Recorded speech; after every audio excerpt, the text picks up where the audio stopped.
محترم بزرگوں دوستوں، اللہ رب العزت کا بہت بڑا فضل ہوا کہ محض اس کا احسان ہوا کہ اس کی توفیق سے ہم سب نے عشاء کی نماز جماعت کے ساتھ پڑھی.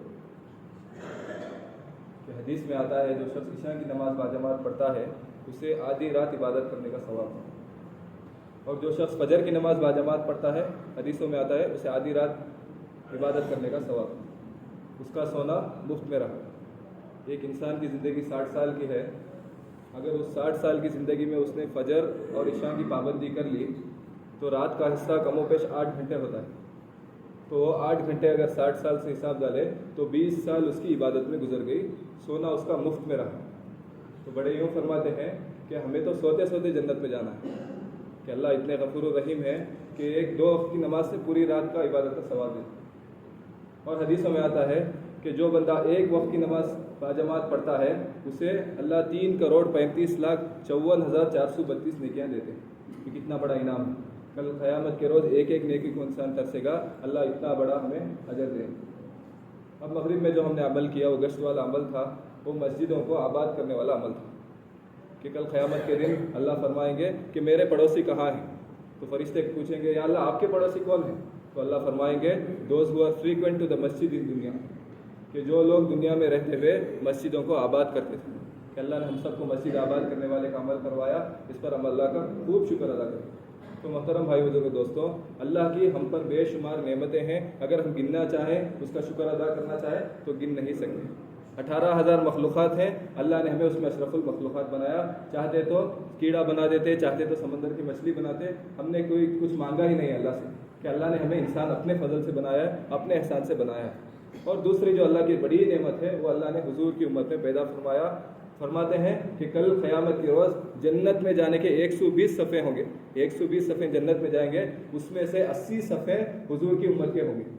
کہ اتنا بڑا انعام ہے کہ اس امت میں پیدا ہونا. اس امت میں پیدا ہونے کے لیے انبیاء کرام دعائیں کرتے تھے، اللہ نے ہمیں اس امت میں پیدا فرمایا. اس پر اللہ کا خوب شکر ادا کریں. تیسری نعمت جو سب سے بڑی نعمت ہے، اللہ نے اتنی بڑی دنیا کو بنایا ہے. اتنی بڑی دنیا کو بنانے کے بعد اللہ فرماتے ہیں کہ میرے خزانے میں رتی برابر بھی کمی نہیں آئی. کہ یہ دنیا جو ہے اس سے جو ہم ارتھ میں ہے، یہ ارتھ سے لاکھوں کروڑوں بڑے بڑے پلانٹس اس میں ہیں، آسمان میں ہیں. کہ اتنا سب کچھ بنانے کے بعد اللہ فرماتے ہیں کہ میرے خزانے میں رتی برابر بھی کمی نہیں ہے. اور اس خزانہ کتنا بڑا ہوگا. اور اس خزانے کی سب سے بڑی دولت فرماتے ہیں کہ وہ ایمان کی دولت ہے. کہ اگر ایک شخص کو ایمان کی دولت مل گئی، اسے کھانے کے لیے روٹی نہیں ہے، پہننے کے لیے کپڑا نہیں ہے، دھوپ سے بچنے کے لیے، بارش سے بچنے کے لیے اس کے پاس چھت نہیں ہے، لیکن اگر اس کے پاس ایمان ہے تو بڑے یوں فرماتے ہیں کہ وہ ساری دنیا کا بادشاہ ہے. کہ اس ایمان کے مل جانے کا شکر پیدا ہونے سے لے کر موت تک اپنے سجدے میں جا کر اپنے ناک کو رگڑے گا تو بھی اس ایمان کا مل جانے کا شکر ادا نہیں ہو سکتا. تو یہ ایمان ہے کا یہ کلمے کا نام ہے کہ لا الہ الا اللہ محمد الرسول اللہ صلی اللہ علیہ وسلم. ہم سب کا یہ یقین ہے کہ کرنے دھرنے والی ذات صرف اور صرف اللہ کی ہے، اور حضور صلی اللہ علیہ وسلم کے طریقے میں 100% کامیابی ہے. یہ ہم سب کا یقین ہے کہ ہم کو دنیا میں بھیجنے والے اللہ ہیں، ہمیں پالنے والے، ہمیں صحت ملتی ہے، بیماری آتی ہے، نفع ملتا ہے، نقصان ملتا ہے، یہ سب کچھ اللہ کے کرنے سے ہوتا ہے. کہ ایک دن ہم زندگی جی رہے ہیں، ایک دن ہم مر جائیں گے. اور جیسا رات کو سو کے انسان صبح اٹھ جاتا ہے، ٹھیک اسی طرح اللہ موت دے کے پھر خبر میں اٹھائیں گے. خبر میں اٹھا کے سوالات ہو گئے اور آخرت میں اپنے سامنے کھڑا کر پوری زندگی کا حساب لیں گے. یہ ہم سب کا ایمان ہے کہ ہم سب کا ایمان رسولوں پر ہے، نبیوں پر ہے، فرشتوں پر ہے. یہ سب یہ ہمارا ایمان ہے. تو اب مسئلہ یہ ہے کہ ہم کو ایمان کی دولت مل گئی کہ یہ ہیرا ہے، کہ ایک ہیرا ہم سب کے پاس ہے. کہ ایک اتنا قیمتی ہیرا حدیثوں میں آتا ہے کہ 7 زمین 7 آسمان سے افضل ہمارا ایمان ہے. تو اب اس قیمتی ہیرے کے چور بھی اتنے ہی بڑے کہ بڑے فرماتے ہیں کہ جتنا قیمتی ہیرا ہے، مثال کے طور پر اگر سونا ہے تو لوگ سونے کے چور ہوتے ہیں، پتھروں کے چور نہیں ہوتے. تو اب ہم سب جتنے لوگ یہاں بیٹھے ہیں، ہم سب کے اندر یہ ہیرا ہے، اور اس ہیرے کے چور بھی بڑے بڑے ہیں. فرمایا سب سے پہلا چور مال کی محبت، دنیا کی محبت. حدیثوں میں آتا ہے جس شخص کے دل میں دنیا کی محبت ہے اس نے اپنے آخرت کو نقصان پہنچایا. اور جس نے اپنے آخرت کو مقصد بنایا، اللہ تعالیٰ اسے ظاہری طور پر اسے نقصان نظر آئے گا، لیکن اللہ تعالیٰ اسے آخرت میں ہمیشہ کی کامیابی دیں گے. کہ حدیثوں میں آتا ہے کہ جس شخص کے دل میں دنیا کی محبت آ گئی، پوری دنیا کے پیر و مرشد مل کر بھی اسے ہدایت نہیں دے سکتے.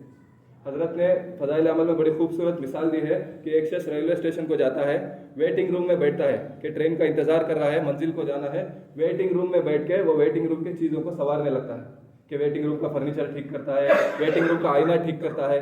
تو حضرت شیخ نے اسے فرمایا کہ جو ویٹنگ روم کا سوار ہے وہ بیوقوف ہے. اگر عقل مند ہوتا تو اسے منزل میں کام آنے والی چیزوں کی تیاری کرتا کہ دنیا بھی ویٹنگ روم ہے، ہماری گاڑی موت کی گاڑی آئے گی، ہمیں آخرت کی منزل تک لے جائے گی. ہم سب کو یہ کرنا ہے کہ اپنے آخرت کی تیاری کرنا ہے. دوسرا دشمن جو ہے وہ فرمایا کہ شیطان ہے، کہ شیطان نے اللہ سے وعدہ کیا ہے کہ تیرے نیک بندوں کے نیک اعمال میں آگے سے، پیچھے سے، دائیں سے، بائیں سے زنجیریں ڈال دوں گا. کہ دوسرا دشمن شیطان سے بچنا ہے. اور تیسرا فرمایا کہ نفس ہے، کہ نفسانی خواہشات ہے، کہ جیسا ہمیں فجر کی نماز میں اٹھنا ہے، نفس کہتا ہے کہ فجر کی نماز نیند کر لے، تو نفسانی خواہشات سے بچنا ہے. اور چوتھا دشمن فرمایا کہ برا ماحول ہے، کہ برا ماحول نے صحابہ کو نہیں چھوڑا تو ہمیں بھی نہیں چھوڑے. تو ان دشمنوں سے اپنے ایمان کے ہیرو کو بچانا ہے. اور کب تک بچانا ہے، کب تک محنت کرنا ہے؟ کہ فرمایا صحابہ نے 13 سال ایمان پر محنت کی، تب جا کے ان کا ایمان بنا. ہم بھی موت تک ایمان کی محنت میں لگیں گے، کرتے کرتے مریں گے، مرتے مرتے کریں گے، تو انشاءاللہ اللہ ہمیں کامیاب کریں گے. اب اس ایمان کو بنانا کیسا ہے؟ اب اس ایمان کو بنانا ہے، ایک تو بچانا ہے، کب تک؟ موت تک. اور اس ایمان کو بنانا کیسا ہے؟ بڑوں نے خوبصورت ترتیب بنائی ہے کہ دعوت دو. اس ایمان کو بچانا ہے تو جا کے امت میں دعوت دو. کہ دعوت سے 3 فائدے ہیں. ایک تو فرمایا کہ ابھی پہلا فائدہ یہ ہے کہ جو شخص کو تم دعوت دو گے فوری طور پر وہ عمل کر لے گا. اور ایک بندہ اگر راہ راست پر آ گیا تو یہ ہمارے نجات کے لیے کافی ہے. اور دوسرا فرمایا کہ اگر اس کے کان میں بس ایمان کی بات سنا دو، یقین کی بات سنا دو، چاہے وہ آئے نہ آئے، اس کے بعد میں اللہ تعالیٰ اسے عمل کی توفیق دے دے. تیسرا فائدہ سب سے بڑا دعوت دینے سے یہ فرمایا کہ جب تم دعوت دو گے تمہارے اندر احساس پیدا ہوگا کہ یہ میں جو دعوت دے رہا ہوں یہ مجھے بھی کرنا ہے. کہ وہ احساس علم کو سکھائے گا اور وہ علم تمہیں عمل پر لائے گا. تو اسی لیے خوب دعوت دینا ہے. اب دعوت کیا دینا ہے؟ کہ اللہ کی بڑائی کو بولنا ہے، کہ کیسا اللہ نے اتنی بڑی دنیا کو بنایا ہے. اتنی بڑی دنیا کو بنانے کے بعد اللہ نے کیسا اس کے نظام کو چلایا ہے، کہ مالدار ہے، غریب ہے، ماں باپ ہے، بیوی بچے ہیں، کیسا نظام چل رہا ہے. ایک مثال کے طور پر ایک گھر ہے، اس کی جگہ خالی ہے، ادھر ایک نیا گھر بنایا. گھر بنانے کے لیے چھوٹا معمولی 2 BHK گھر بنانے کے لیے چند لوگوں کی ضرورت پڑتی ہے، ڈیزائن کی ضرورت پڑتی ہے. پھر وہ گھر، اس کے دیواریں، اس کے فاؤنڈیشن بناتے ہیں، پھر اس کے اندر انٹیریئر سے جو اس کے فرنیچرس ہے، اس کا یہ پورا بنانے کے بعد ایک گھر بنتا ہے. تو اتنی بڑی دنیا آٹومیٹک نہیں بن سکتی. امت میں چل پھر کر یہ دعوت دینا ہے کہ اتنی بڑی دنیا کو بنانے والے بھی ایک خالق ہیں، ایک فیشنر ہیں، ایک ڈیزائنر ہیں، ایک پلانر ہیں، جن کا نام اللہ ہے. ان کی ہمیں عبادت کرنی ہے. اللہ کی محبت کو، اللہ کی رحمت کو امت میں جا کر خوب بولنا ہے کہ اللہ ہم سے کتنی محبت کرتے ہیں. کہ علماء فرماتے ہیں کہ 70 ماؤں سے زیادہ اللہ محبت کرتے ہیں. 70 ماؤں کی محبت کی مثال علماء فرماتے ہیں کہ بے انتہا ہے، اس کی کوئی انتہا نہیں ہے. یہ تو مثال ہے کہ 70 ماہ، اس کی انتہا ہی نہیں ہے.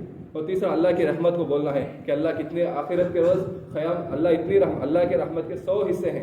اللہ نے حدیث میں آتا ہے اللہ کی رحمت کے 100 حصے ہیں. ایک حصہ اللہ نے زمین پر اتارا ہے. یہ جتنی بھی محبت ہمیں نظر آ رہی ہے، بھائی بھائی کی محبت، ماں بیٹے کی محبت، یہ سب اس ایک رحمت کے اتارنے کے صدقے سے. کہ کل قیامت کے دن 90 پر 9 رحمت اللہ نے بچا کے رکھے ہیں کہ اپنے بندوں پر رحم کریں. کہ شیطان بھی اس دن سوچے گا کہ کاش اللہ آج مجھے بھی معاف کر دے گا، اللہ اتنا رحم کرنے والے ہیں. تو امت میں چل پھر کر یہ سب دعوت دینا ہے اور نیک لوگوں کی صحبت میں رہنا ہے. کہ نیک لوگوں کی صحبت میں رہنا ہے، ملاقاتوں کو جانا ہے. ہر دن کم سے کم 5 سے 10 منٹ تک ایک آدھا گھنٹہ 2.5 گھنٹے لگانا ہے کہ ایمان کی باتیں سننا ہے.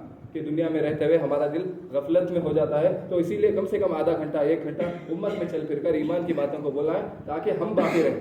دعوت اس لیے دینا ہے کہ تاکہ ہم باقی رہیں، ہماری زندگی میں ایمان باقی رہے. جب یقین بن جائے گا تو یقین کو کتنا بنانا ہے؟ تو بڑے فرماتے ہیں کہ اللہ کی نافرمانی سے بچا لیں. کہ یقین کو اتنا بناؤ کہ مثال کے طور پر ایک آگ جل رہا ہے، ہم سب ابھی ادھر باہر آگ جل رہی ہے تو ہم سب ادھر نہیں جائیں گے. کیوں؟ ہم سب کا یقین ہے کہ آگ کے پاس جائیں گے تو ہم جل جائیں گے. اگر ایک باؤڑی ہے، تیرنے والا بھی اس میں ڈوب جائے گا، سانپ بچھو ہے، ہم سب کا یقین ہے کہ اس میں ہم گر گئے تو ہماری ہلاکت ہے. اور تیسرا فرمایا کہ ایک ٹرانسفارمر یارڈ ہے، ایک الیکٹریکل کا وائر ہے، تو ادھر ہم نہیں جائیں گے. کیوں؟ کیونکہ ہمارا یہ یقین ہے کہ ادھر جانے سے ہماری ہلاکت ہے. تو اپنے ایمان پر اتنی محنت کرو کہ اتنا یقین بنا لو کہ اللہ کی نافرمانی کے گناہ کا اگر احساس بھی ہو جائے تو تمہارے اندر ہلاکت کا خوف آ جائے. کہ اتنا ایمان بنانا ضروری ہے. علماء فرماتے ہیں اور اتنا ایمان بنانا ہے کہ اعمال پر کھڑا کرے. کہ تہجد پڑھوا دے، قرآن کی تلاوت کروا دے، دعاؤں کا اہتمام کروا دے، تسبیحات کی پابندی کروا دے، نفل نمازوں کی پابندی کروا دے. کہ اتنا ایمان بنانا ضروری ہے، اتنا ایمان بنانا ضروری ہے. مولانا عمر صاحب پالنپوری فرماتے ہیں کہ دنیا میں لوگ یہ سمجھتے ہیں کہ اچھی محنت ہوگی تو اچھا مال آئے گا، اچھا مال آئے گا تو اچھی چیزیں آئے گی، اچھی چیزیں آئے گی تو ہماری زندگی بنے گی۔ فرمایا یہ غلط ہے۔ عمر صاحب پالنپوری فرماتے تھے حضرت جو اپنے ایمان پر محنت کرو، تمہارا بڑھتا ہوا ایمان تمہیں اعمال پر کھڑا کرے گا، اس اعمال پر تمہیں اللہ تعالیٰ دنیا میں تمہیں مدد کرے گی۔ کہ اعمال کی مدد، اللہ کی مدد اعمال پر ہے، اللہ کی مدد عبادت پر ہے۔ کہ حدیث میں آتا ہے اے آدم کے اولاد تو اللہ کی عبادت کے لیے فارغ ہو جا، اللہ کی عبادت کے لیے فارغ ہو جا، میں تیرے دل کو غنی کر دوں گا اور تیرے فخر کو زائل کر دوں گا، اور اگر تو ایسا نہیں کرے گا تو میں تیرے دل کو دنیا کے مشاغلوں میں پھانس دوں گا۔ آج سب ہم پھنسے ہوئے ہیں، کیوں؟ کیونکہ ہمارے اندر اعمال کی کمی ہے، عبادات کی کمی ہے، اور اللہ تعالیٰ ہمیں ہمارا فخر کو بھی زائل کر رہے ہیں۔ تو اتنا یقین بنانا ضروری ہے کہ حالات جب آئیں گے تو اس پر بندہ صبر کرنے والا بنے، کہ حالات آئیں گے۔ بڑے یوں فرماتے ہیں حالات اس لیے ایمان والے اعمال والے پر حالات اس لیے آتے ہیں تاکہ اس کی ایمان کی ترقی ہو۔ اگر اس کے حالات سب صحیح رہے تو اس کی ایمان کی ترقی نہیں ہوگی۔ تو اب جب حالات آئیں گے تو اللہ سے مانگنے والا بنے گا، صبر کرنے والا بنے گا، تو اس کا ایمان بڑھے گا۔ اور فرماتے ہیں محترم سارے باتوں کا خلاصہ یہ ہے کہ زندگی میں یقین کا ہونا ضروری ہے، ایمان کا ہونا ضروری ہے، دین کا ہونا ضروری ہے۔ کہ صحابہ کے اندر ایمان بنا تھا، یقین بنا تھا، زندگی میں دین تھا، تو گھوڑے بڑے یوں فرماتے ہیں گھوڑے پہ بیٹھ کر شہید ہونے نکلتے تھے، کہ گھوڑے پر بیٹھ کے تاکہ میں شہید ہو جاؤں، کوئی مجھے شہید کرنے کے لیے نکل جاتے، کیونکہ ان کا یقین بنا تھا کہ گردن تو یہاں کٹے گی لیکن جنت میں درجات بلند ہوں گے۔ کہ صحابہ کا یقین تھا، یہ دین تھا۔ تو پکے پکائے باغوں کو چھوڑنے کے لیے انہیں آسان تھا، کیوں؟ کیونکہ دنیا کی تو کامیابی، دنیا کی یہ ٹیمپروری ہے، کہ اصل مسئلہ تو آخرت کا ہے۔ صحابہ کا یقین بن گیا تھا تو پکے پکائے باغ کو چھوڑ دیے، بیوی بچوں کو یتیم کر دیا، بیوی کو بیوہ کر دیا، اس میں انہیں کامیابی نظر آئی۔ کیوں؟ کیونکہ دنیا کی محبت ان کے اندر نہیں تھی، دنیا کی کامیابی ان کے نزدیک کوئی قدر ان کے اندر نہیں تھی۔ تو آج بھی وہی یقین ہے، آج بھی وہی کلمہ ہے، وہی دین ہے۔ ہم بھی اپنے یقین پر محنت کریں گے، انشاءاللہ ہم بھی ہماری زندگی میں دین لائیں گے تو ہماری زندگی میں بھی دین آئے گا۔ ہماری زندگی میں دین آئے گا تو 2.5 گھنٹے کی محنت، 3 دن 5 وقت کی نماز، تہجد کی پابندی، یہ کرنا ہمارے لیے بھی آسان ہوگا۔ تو اسی لیے اپنے یقین کو بنانا ہے، دین کو سیکھنا ہے۔ روزی کا مسئلہ نہیں ہے، حدیث میں آتا ہے کہ جو شخص تھوڑی روزی پر تحمل کر لے اللہ تعالیٰ اس کا ٹھکانہ جنت الفردوس میں دیں گے۔ کہ روزی کا مسئلہ نہیں ہے۔ حضور صلی اللہ علیہ وسلم فرماتے ہیں کہ اے زبیر، روزی کا دروازہ 7 آسمان کے اوپر کھلا ہے، تو روزی کی فکر نہ کر، یہ دن میں بھی کھلا رہے گا اور رات میں بھی کھلا رہے گا۔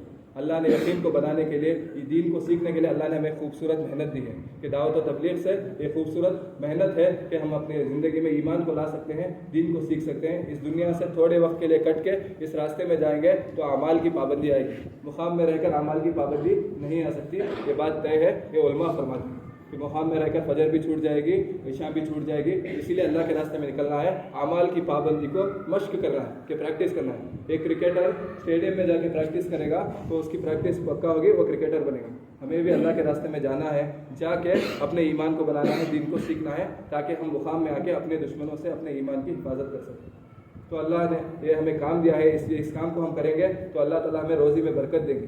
ہمارے شموع کے امیر صاحب فرماتے ہیں اس کام کرنے سے پہلے کہ اس کام کو کرنے سے پہلے کہ اتنا حالات ایسے تھے کہ رمضان اور بقرعید میں صرف گوشت کھانا نصیب ہوتا تھا، صرف رمضان میں اور بقرعید میں، لیکن جب اس کام میں اللہ تعالیٰ نے لگایا تو ٹنوں منوں کا اللہ نے ہمیں کھلا دی۔ تو اللہ تعالیٰ عزت عطا کریں گے، عزت ایسی عطا کریں گے کہ کچھ نہیں۔ عامر صاحب فرماتے ہیں کہ ان کے عمر کے جو لوگ تھے وہ رستے میں بیڑی پیتے ہیں، کیونکہ ان کی دین کی محنت نہیں کی، بیڑی پیتے ہیں، ان کے خود کے بچے ان کو دیکھتے نہیں۔ کہ اللہ نے، میں جب اس راستے میں لگا تو اللہ تعالیٰ نے مجھے اعزاز دیا کہ جہاں بھی جاتے ہیں شموگا کے امیر صاحب ان کا طے کرتے ہیں، تو ایسا اللہ نوازتے ہیں۔ مثالیں ہمارے سامنے بہت ہیں، بس کرنا ہمیں۔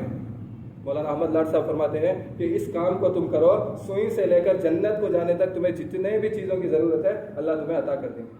تو دعوت و تبلیغ کی محنت ہے، کہ موت کی تیاری کی محنت ہے، کہ حضور کا ارشاد ہے کہ the wise man is the one who prepare for the death before death comes، کہ عقل مند شخص وہ ہے جو موت سے پہلے موت کی تیاری کر لے۔ یہ موت کی تیاری کا کام ہے، تو اسی لیے اپنا جان مال وقت کی قربانی دے، اپنے ایمان کو بنانے کے لیے، دین کو سیکھنے کے لیے اللہ کے راستے میں 4 مہینے کی قربانی دینے کے لیے کون کون تیار ہے بتائیں۔